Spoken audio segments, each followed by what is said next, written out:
Well, to summarise, the SNP's been lying about its membership statistics.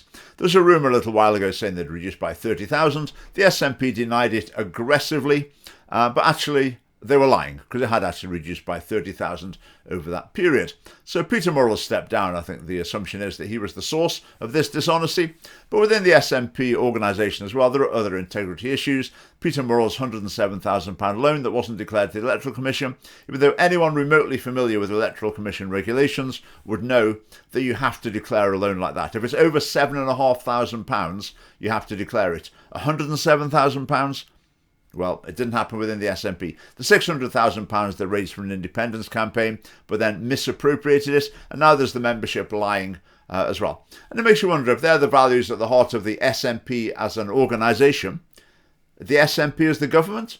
Are the values really completely different? Is there some sort of impenetrable wall between them, where the utter lack of integrity in the organisation doesn't transfer to the way the government's administered? Well, it's hard to imagine that that's the case, isn't it? But what seems to be missing in the SNP is the basic principle that you don't tell lies. Now, in societies where the principle that you don't tell lies, where that gets eroded, you end up with all sorts of problems. You end up with a corrupt society, and it changes individuals. Because if your individual policy is, I do not tell lies, then you might think of doing something, and then thinking, if I did that, I'd have to lie about it. So, no, I can't do it. I mustn't do that. Whereas if you're someone who thinks, yeah, sometimes you have to lie, then you might think, okay, that's the wrong thing to do, but I think I can lie my way out of it, and things go downhill. Also, people are used to lying as well. They generally don't trust other people as well. But I just find being lied to really, really annoys me. I mean, one of the cases I just find whenever I deal with car dealers, I'm sure there's a lot of honest car dealers, but a lot of them just are bent, frankly. I've been looking at cars recently.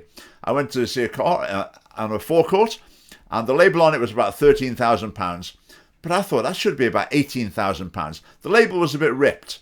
But I thought, right, that's an absolute bargain. There's surely got to be something wrong. It can't really be that cheap. But I thought it's worth a phone call just to the garage in the morning just to see. So I got the registration number, gave them a call. Lady answered the phone. I said, I'm interested in this car. Here's the registration number.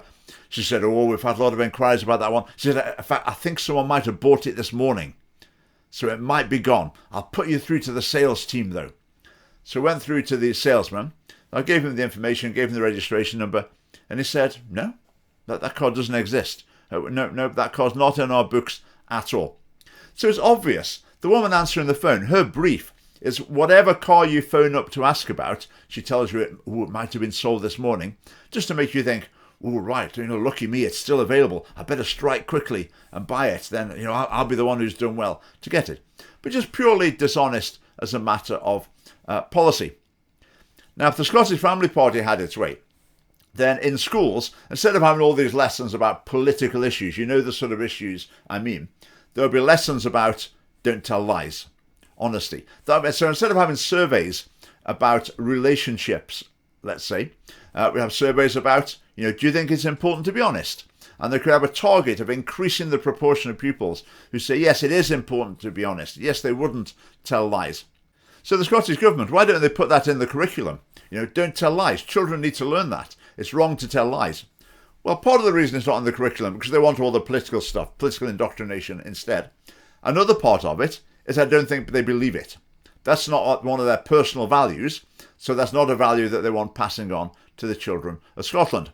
Whereas within the Scottish Family Party, one of our mottos, integrity, decency and truth.